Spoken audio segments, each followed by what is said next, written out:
kind of revert back to that conversation, and I was like, "How is it?" He's like, he was the happiest he's been, and getting the opportunity to see his kids, his girls grow up,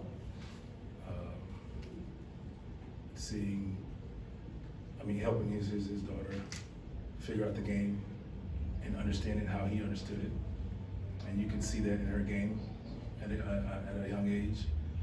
And the next thing we talked about was, he asked me if I was ready, and it was if I was ready to handle it. I was just, I'm back and forth with it all the time. And he's like, "You'll enjoy it. It's peaceful." And he said that's what he said. He was at his happiest, and he said we'll connect soon and we'll talk about it and how the steps that he went through to be at his happiest and comfortable with retiring, obviously. And it's just, and the last thing we talked about is that we're going to continue to do whatever it took to the best of our abilities to take care of our daughters in whatever they want to do and support them because of the stage and the icon that he is. He's able to put all that aside to give her the attention, or them, all of his daughters, but Gigi in particular, the attention she needed to become the basketball player that she wanted to become. So, it was crushing to me, and I know Trey will come up and he has his stories, and everybody kind of has their stories, but 26 years of knowing that guy, and to find out in our team meeting, and he just blurted it out. I was like, our meeting's done. I was like, am I reading what I'm reading? And you go you go through the 20 years of Kobe's career, and you think of how many people in the world hated Kobe because of how great he was. And you get to that last game when he scored 60 something points, and everybody's like, I love Kobe Bryant, just because, that's just amazing what he did in his final game. And I think the world grew to love him even more after retirement because of the love he started to show different people. I'm talking about kids in college, Trey, obviously his last tweet to LeBron, just his interactions, and you can see a man who was such a fierce competitor at peace when he was sitting there, when he sits there courtside now, because it's not the Mamba competing against whoever. It's dad teaching his daughter the ins and outs of the game and how he sees it and how she can learn to break the game down. That's what I saw, and I think that's what a lot of people can see, and I think that's where it catches the basketball world off guard more than anything, because we all saw it. And for those of us who played against him, who knew him, I think that's what kind of is gut-wrenching more than anything, because of his happiness, because of that conversation I had with him, telling me, he's like, I'm at peace, I'm happy, I'm at my happiest. All these championships he's won, MVPs, 81, he was at his happiest in retirement. So it made me feel good to look forward to retirement, just hearing that, and that's where that conversation was. And I was asked that question before, have I reached out to guys and who were retired, and I hadn't done that. There's a few people that I had planned on, like Kobe, and that was kind of the last conversation, right before we gave a hug and love you, brother, see you soon. Well, Vince, it's kind of a two-part question. You touched on a lot of it already from the humanitarian side, looking at that evolution over the last 26 years. What was that like for you to kind of see that up close, going from just him being a basketball player into an NBA ambassador and a humanitarian? So that's my part one. Well, to see, like I said, see him in 15 is not far different from him at 25 and 35. To be honest, he had the mentality that he was the best or is going to be the best. And our AAU team is unfair, but it's fun.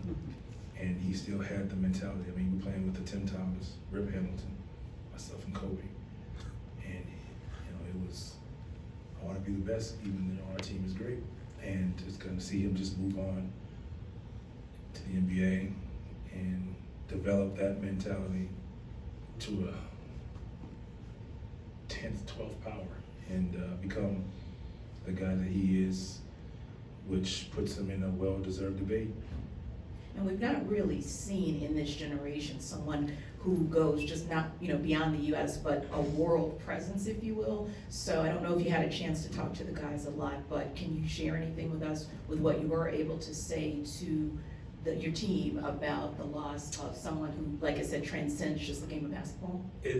Honestly, it was just maybe something a conversation that I may have later on. I couldn't before the game. So, but I think it's well documented what he's done for the stars of stars today. I mean, it's well documented, obviously, hearing LeBron's interview after his historic moment, what he's done for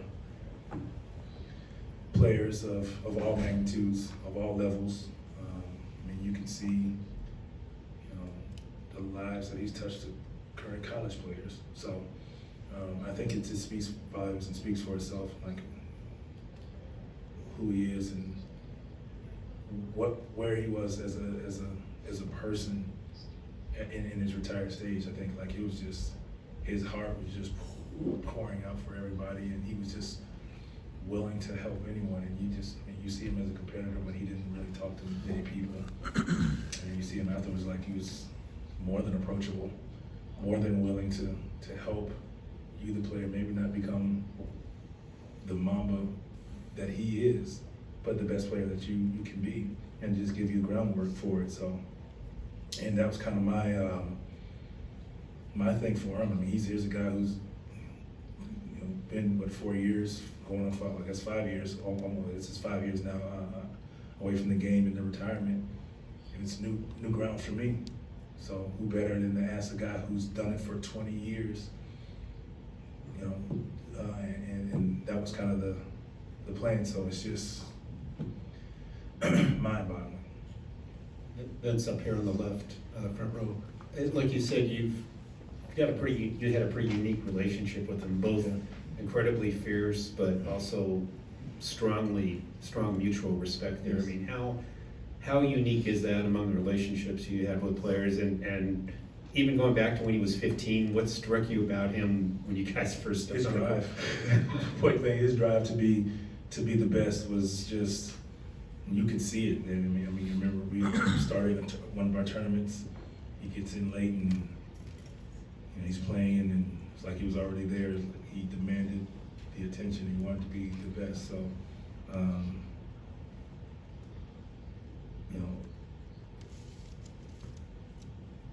I think for Cole, it was just, the funny thing about it, and this may be going off of your question, but, I know for players that have played against him, it hit us, in a special way. But it was interesting to see, and I mean, I guess you understood it, but it was interesting to see the effect it had on some of the guys who were barely born when he was in the NBA. And obviously, he's a hero of a lot of them. And if you weren't, you had a high level of respect for him. So to kind of just see, the blank stares on their faces, which brought a somber mood in our locker room.